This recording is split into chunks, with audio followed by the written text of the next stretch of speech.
Hi, Trinity. Welcome to December the 2nd. Obviously, it's December the 2nd if we had yesterday as December the 1st. So that means we're on the second chapter of the Christmas mystery. What I neglected to show you last day, I'm going to put the bookmark in here. What I neglected to show you when I showed you the title was the picture. So it says the 1st of December, but we read about a little lamb with a bell. Take a look at the picture. A little lamb with a bell. So maybe there's a clue to these pictures. So today, being December the 2nd, or the 2nd of December, as this one is saying, it looks like we have a little girl, but now an angel. The 2nd of December. Let's read and find out. All right. I know of a shortcut, and that's the path we're taking now. Okay, so maybe someone else has joined her, so we'll see what happens. Joachim woke up before Mama and Papa the next morning too, but then he nearly always did. He sat up and looked at the Advent calendar. Only now did he notice a little lamb laying at the feet of one of the shepherds. Wasn't that strange? He had spent a long time looking at the picture with all the angels and the wise men, the shepherds and their sheep, but he had never noticed the lamb before. Perhaps it was because he had read about the lamb on the piece of paper that had fallen out of the calendar. But that lamb had jumped out of a modern shop, and the lamb on the Advent calendar had lived in Bethlehem long ago. There were no cars and traffic lights then, and no big stores with escalators and cash registers. Besides, Elizabeth had heard the church clock striking 3, and surely there were no church clocks 2,000 years ago. Joachim knew that was when the baby Jesus was born. Now he found the door with a number 2 on it and opened it carefully. A folded piece of paper fell out of the calendar as the door slowly opened. He peered in at a picture of a wood where an angel stood with his arm round a little girl. I wonder, these must be the pictures then inside the calendar. Cool. Joachim bent down and picked up the scrap of paper that had fallen onto the bed. He unfolded it and saw that something was written on it in tiny letters on both sides of the page. And he began to read. Ethereal. Oh, and I know that that's an angel name, Ethereal. Elizabeth Hanson didn't know how far nor how long she had run after the lamb. But when she set off through the town, it had been snowing heavily. Now, it had not only stopped snowing, there was no snow on the path either. Among the trees, she could see blue flowers, coltsfoot, and windflowers. And that was unusual because it was very nearly Christmas. She picked at one flower and looked at the blue petals carefully. Picking flowers at this time of year was every bit as mysterious as throwing snowballs at midsummer. It occurred to Elizabeth that perhaps she had run so far that she had reached a country where it was summer all the year round.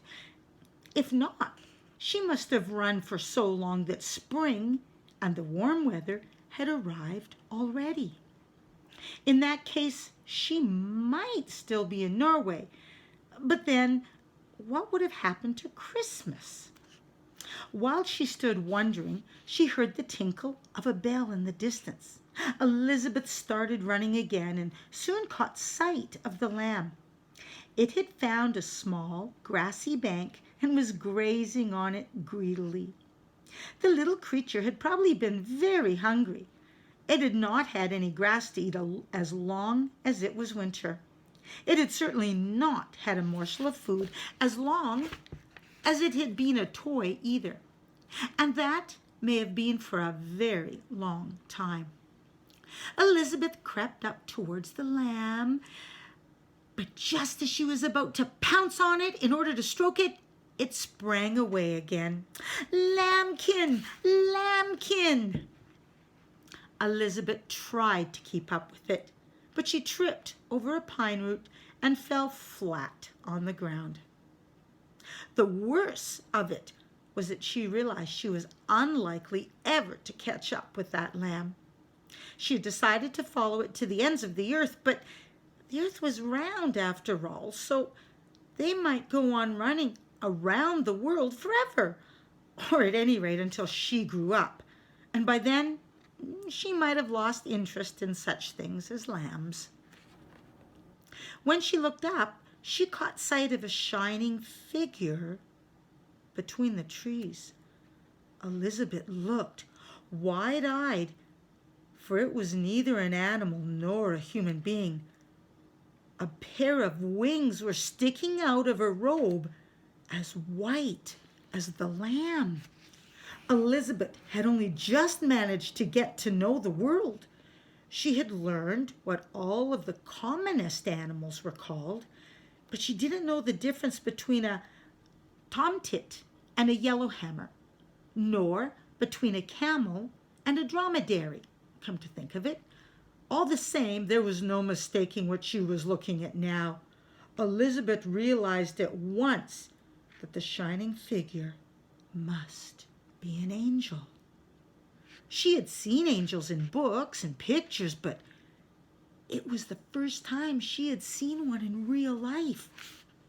"Fear not," the angel said in a gentle voice. Elizabeth raised herself halfway up. "You needn't think I'm afraid of you," she replied, a little sulkily, because she had fallen and hurt herself. The angel came closer. It looked as if he was hovering just above the ground. It reminded Elizabeth of her cousin Anna, who could dance on the tips of her toes. The angel knelt down and stroked her gently on the nape of her neck with the tip of one of his wings. "I said, 'Fear not,' to be on the safe side," he said. "We don't appear to humans very often, so it's best to be careful when we do. Usually people are frightened when they're visited by an angel." Suddenly, Elizabeth began to cry, not because she was afraid of angels, and not because she had hurt herself either. She didn't understand why she was crying until she heard herself sob, I wanted to stroke the lamb." The angel nodded gracefully. "I'm sure God wouldn't have created the lambs with such soft fleece unless he hoped someone would want to stroke it." "The lamb runs much faster than I do," sobbed Elizabeth again. "And it has twice as many legs, too. Isn't that unfair? I can't see why a little lambkin should be in such a hurry." The angel helped her to her feet and said confidently, "It's going to Bethlehem." Elizabeth stopped crying. "To Bethlehem? Oh yes, to Bethlehem, for that's where Jesus was born." Elizabeth was very surprised at what the angel said.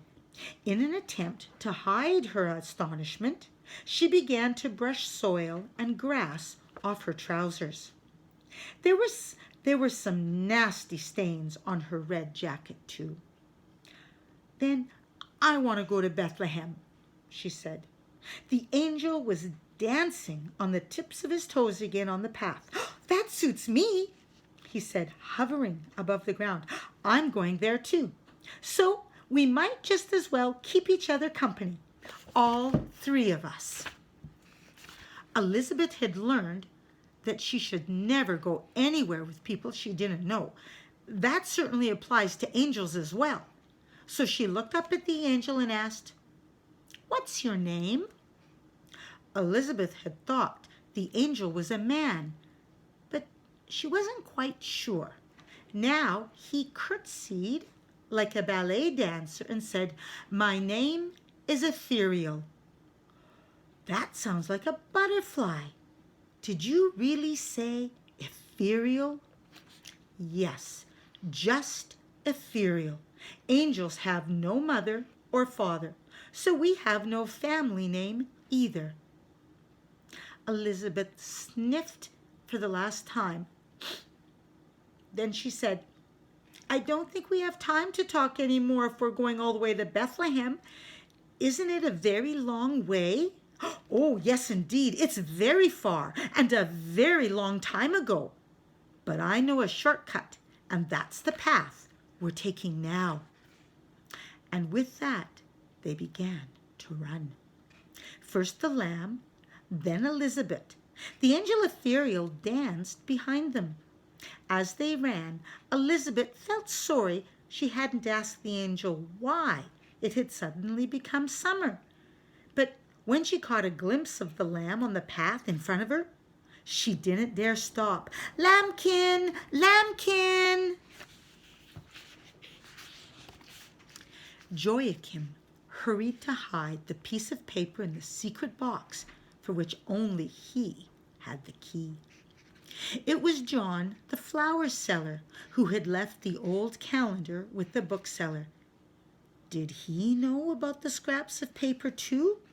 Or was Joachim the only person in the whole world who knew the secret? After all, he was the only person who had opened the calendar. But another thought struck him. Elizabeth, he thought. Wasn't Elizabeth the name of the lady whose picture John had put in the shop window? Yes, it was. He was quite certain of that. Could it be the same Elizabeth he was reading about in the magic Advent calendar? She was only a child, it's true, but the calendar was so very old that she must have had plenty of time to grow up during all those years that had passed since then. Mama and Papa came in that day too, to see the picture in the calendar. "An angel," whispered Mama solemnly. "He's comforting Elizabeth," explained Joachim. "You see, she was running so fast after the lamb that she fell and hurt herself." Mama and Papa smiled at each other. They probably thought Joachim was good at inventing stories. They didn't know that he wasn't inventing anything at all. That day, he had to get to school early, so there was no time for more talk about the Advent calendar.